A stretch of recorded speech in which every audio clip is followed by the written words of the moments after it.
বাইরে ভাই, চেতনা বেচার দিন শেষ। আর চেতনা চলতো না মার্কেটও।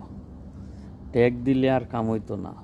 এখন মানুষ বুঝে গেছে তুঙ্গর চেতনা বেচা আর ট্যাগ দেওয়া, শুধু শুধু মিথ্যা অপবাদ দেওয়া, এগুলার মানুষ এখন বিশ্বাস করে না।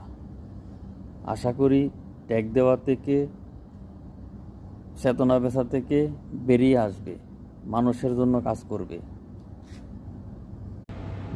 বাইরে ভাই, চেতনা বেচার দিন শেষ। রাজাকার রাজাকার ট্যাগ দেওয়ার দিন শেষ। নারী বিদ্বেষী বলার দিন শেষ। মিথ্যা অপবাদ, মিথ্যা ট্যাগ, কিছু হতেই বলেন রাজাকার রাজাকার। যাদের জন্য ৭১-এর পরে তারা সবাই দেশপ্রেমিক, বরংস যারা নামে ভুয়া মুক্তিযোদ্ধার সন্তানরা, তারা দেশের সবচেয়ে বেশি ক্ষতি করে। ঠিক আছে, যারা মুক্তিযুদ্ধ ছাড়া, সন্তান ছাড়া, তারা দেশের জন্য আরও বেশি উপকার করে, ভালো করে। ঠিক আছে, দেশের জন্য ক্ষতি করে ভুয়া মুক্তিযুদ্ধ, নামে ভুয়া মুক্তিযুদ্ধ, তারা অপকর্ম বেশি করে দেশের মধ্যে। নারীর অপবাদ করলেন, দুর্নীতি করলেন, বিভিন্ন রাজাকার ট্যাগ দিয়া, এই ট্যাগ শিবির বললিয়া।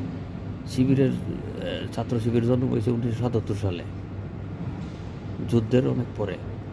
৭১-এ যুদ্ধ হয়েছে, তাইলে ওরা রাজাকার হয়ে কেমনে? আমাদের বয়স এখন 40-42 চলে, আমরা রাজাকার হয়ে কেমনে? আমরা জামাত শিবির করলে, শিবিরের কথা বললেই বলে রাজাকার, ট্যাগ দেয়। আমরা কি রাজাকার? বরং ওইসব মুক্তিযোদ্ধাতে আমাদের দেশপ্রেম বেশি, দেশের জন্য আমাদের বেশি দেশপ্রেম আমাদের। বাইরে ভাই, চেতনা বেচার দিন শেষ। আর চেতনা চলতো না মার্কেটও।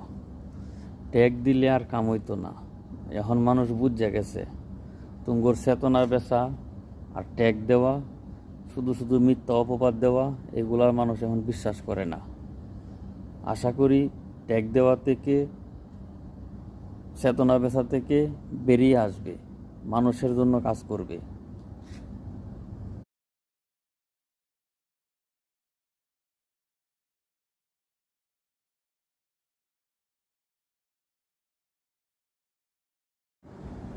বাইরে ভাই, চেতনা বেচার দিন শেষ।